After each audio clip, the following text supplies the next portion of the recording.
Hello, today's story is called The Glory Belongs to God Alone, and it's all about King Nebuchadnezzar, who was a very great and powerful king, and he was in charge of a big kingdom.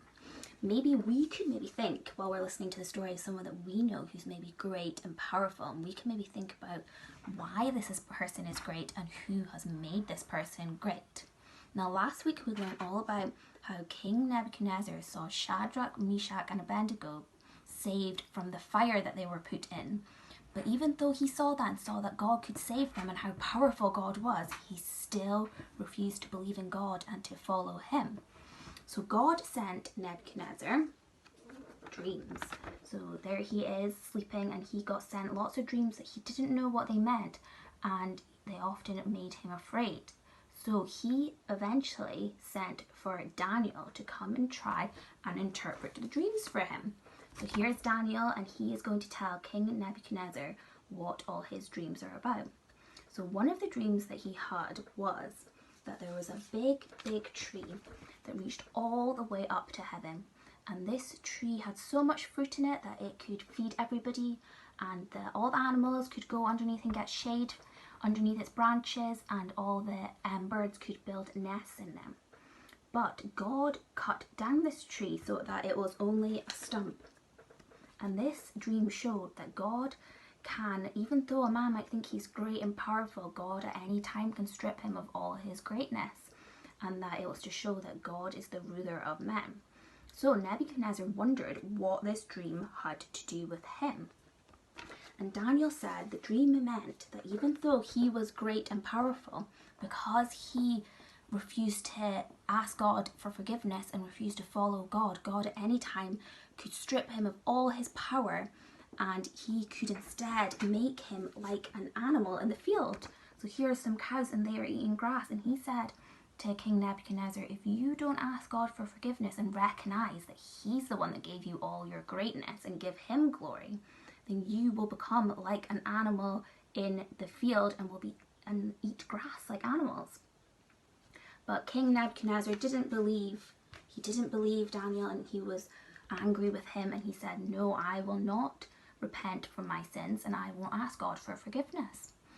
But 1 year later, King Nebuchadnezzar, he was walking on the roof of his palace, and he was looking out in his great kingdom. He thought to himself, look at all this greatness. Look at all this that I have done and all the great and powerful things I can do.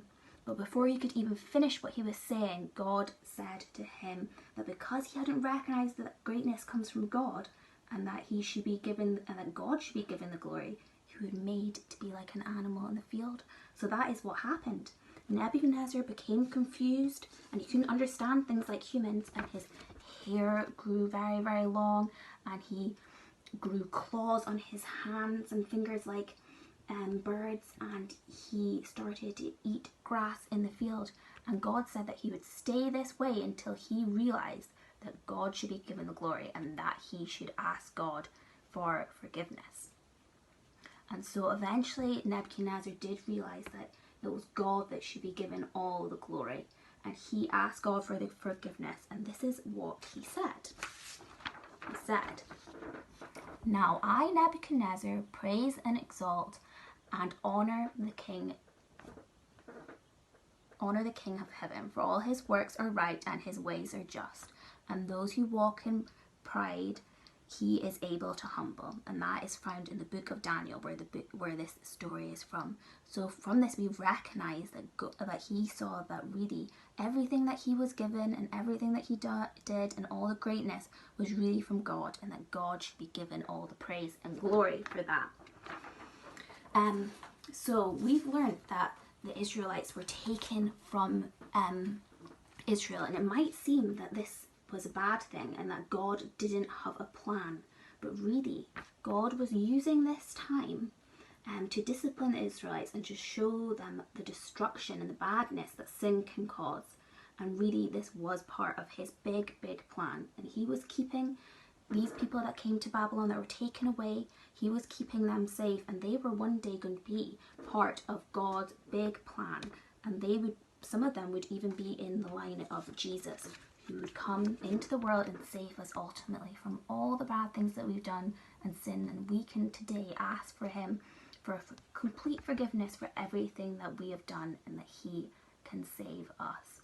So maybe you can think about that, and all the greatness that maybe happens to you and all the good things that happen are from God, and we should praise and thank God for those.